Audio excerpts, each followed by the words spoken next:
Halo, welcome to my YouTube channel bersama saya Cliva Vinteo. Dan kali ini saya akan membahas makanan yang jijik kelihatannya dan ekstrim. Ayo kita langsung ke bagian pertama. Pertama ada balut dari Filipina. Balut ini macam telur itik, telur ayam yang udah mau menetas dari telurnya, yang udah hampir sempurna, pokoknya ya udah mau menetas. Untuk memakan balut itu harus direbus hingga matang.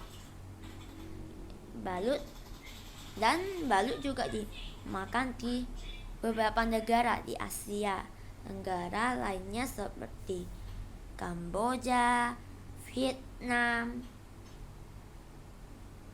Meskipun terlihat menjijikkan, balut mengandung protein yang tinggi, dipercaya sebagai menambah stamina. Kok saya sih nggak mau ya. Selanjutnya ada keju. Ini peminat semua orang ini. Tapi kalau yang ini pasti Anda jijik, yaitu keju Casu Marzu dari Italia.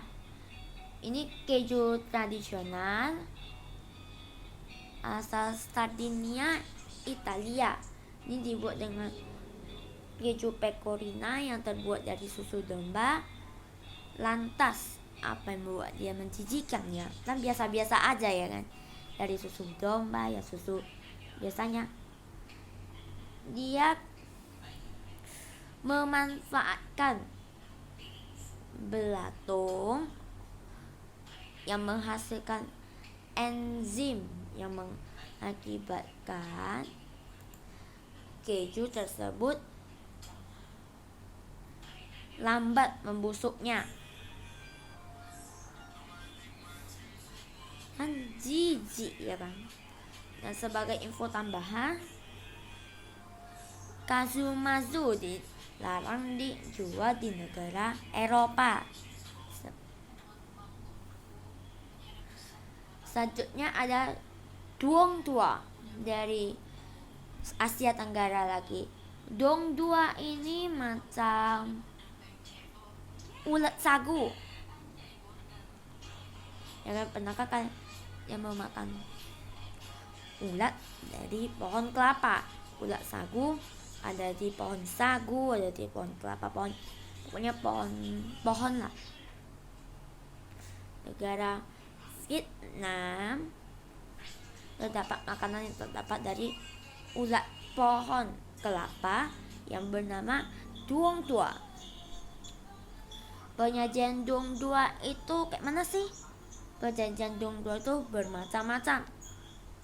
Dijadikan sup, dipanggang di atas bara api. Ya, meskipun terlihat menjijikkan, rasanya menyerupai daging asap yang mengandung protein yang cukup tinggi. Selanjutnya adalah surströmming dari Swedia. Ya, Swedia. Surströmming merupakan makanan berasal dari Swedia. Makan ini macam ikan herring Baltic mentah yang kemudian difermentasi lalu dimasukkan ke kaleng. Orang Swedia sendiri pun gak banyak yang bisa memakan ini. Bau soalnya. Ya, bau. Pasti Anda masih gak mau dong makan ikan yang udah basi gitu ya kan. Bau busuknya. Jika Anda ingin mencoba memakan ikan surströmming, sebaiknya dilakukan di luar ruangan untuk menghindari bau yang tidak sedap, karena ikan surströmming kan bau ya kan, dari fermentasi. Selanjutnya ada huitlacoche dari Meksiko. Huitlacoche ini terbuat dari jamur jenis Ustilagomydes yang tumbuh pada jagung jenis Lea mais yang ditanam pada daerah Meksiko yang hangat dan tingkat kekeringan sedang. Jika umumnya penyakit tanaman pada jagung bisa menimbulkan kerugian, namun tidak untuk Huitlacoche karena penyakit tanaman pada jagung yang satu ini jika diolah menjadi bahan makanan bisa menguntungkan.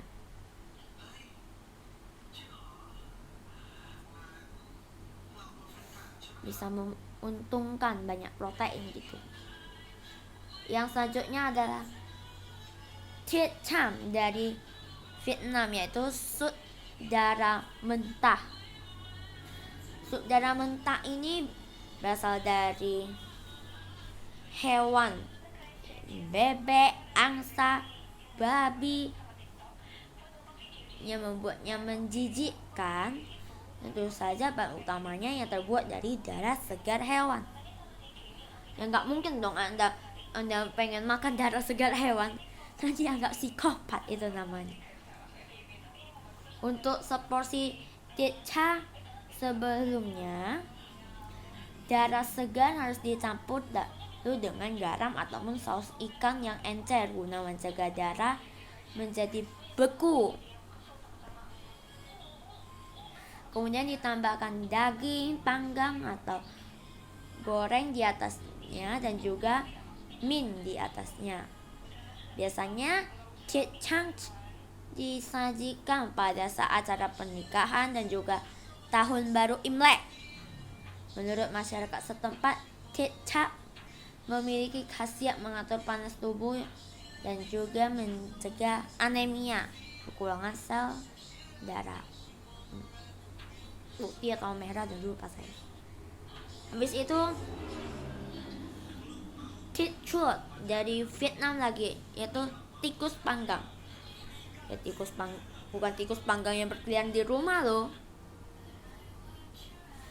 Kalau tikus panggang yang berkeliaran di rumah kan jijik ya kan, banyak kumannya.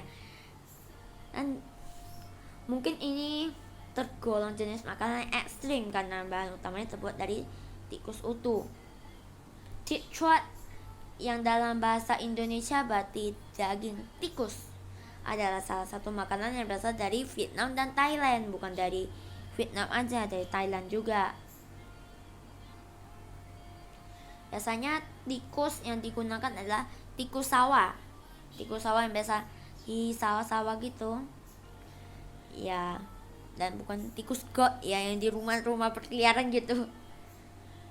Sebelum disajikan, bagian tungkai, ekor dan usus dibuang terlebih dahulu, kemudian dipanggang di atas bara api dengan ditambah bumbu kecap dan cabai. Mungkin ada berminat mencobanya. Menurut orang-orang yang sudah mencicipinya, daging tikus panggang ini mirip dengan daging ayam.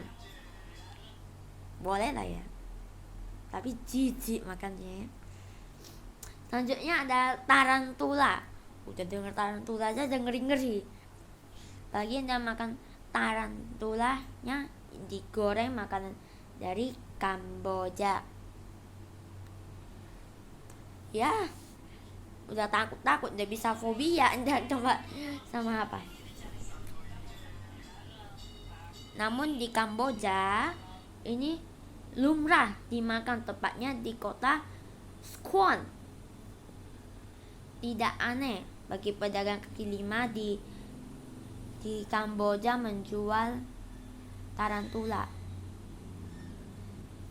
Tarantula goreng ini dijual seharga Rp2.000 per buahnya. Satu ekor ini udah gede mungkin ya, 2.000. Penyajiannya tarantula goreng ini ditambah berbagai macam bumbu seperti MSG, gula, garam, dan bawang putih. Meskipun terlihat sangat ekstrim dan menjijikkan, namun nyatanya tarantula goreng ini banyak digemari oleh turis. mungkin udah pernah komen di bawah. Selanjutnya ini black pudding dari Inggris dan Irlandia. Jangan mengharapkan rasa manis serta tekstur yang lembut seperti agar-agar. Black pudding bukanlah puding yang kamu kenal, yang macam kamu makan gitu, bukan. Ini terbuat dari darah babi, lemak babi, dan oatmeal. Black pudding sendiri memiliki protein, zinc, dan zat besi yang tinggi dengan nilai kalori 305 kcal dan 22 gram lemak per 100 gram penyajian. Ya, cara membuatnya ya campur darah, lemak hewan, oatmeal, serta beberapa bumbu ke bungkus yang terbuat dari usus sapi ataupun kulit selulosa sintetis. Setelah bungkus barulah kemudian direbus maupun digoreng hingga matang. Kok saya sih nggak mau ya, darah lagi. Ini terakhir yaitu haggis dari Skotlandia. Haggis merupakan makanan yang terbuat dari jeroan domba seperti hati, paru-paru, dan paru-paru domba. Jeroan domba yang sudah dibersihkan kemudian dicampur dengan oatmeal, bawang, dan bumbu lalu dibungkus. Haggis biasanya disajikan bersama kentang dan lobak tumbuk dan memiliki bentuk seperti sosis remuk dengan tekstur yang kasar dan rasa yang sedikit pedas. Metode pemasakannya sendiri dengan menggunakan microwave hingga matang. Meski tidak menjijikan, namun ada beberapa makanan yang memiliki rasa yang enak dan membuat penasaran untuk mencicipinya. Terima kasih sudah menonton. Terima kasih sudah menonton video ini. Semoga bermanfaat bagi Anda. Sampai jumpa di video selanjutnya. Sampai jumpa.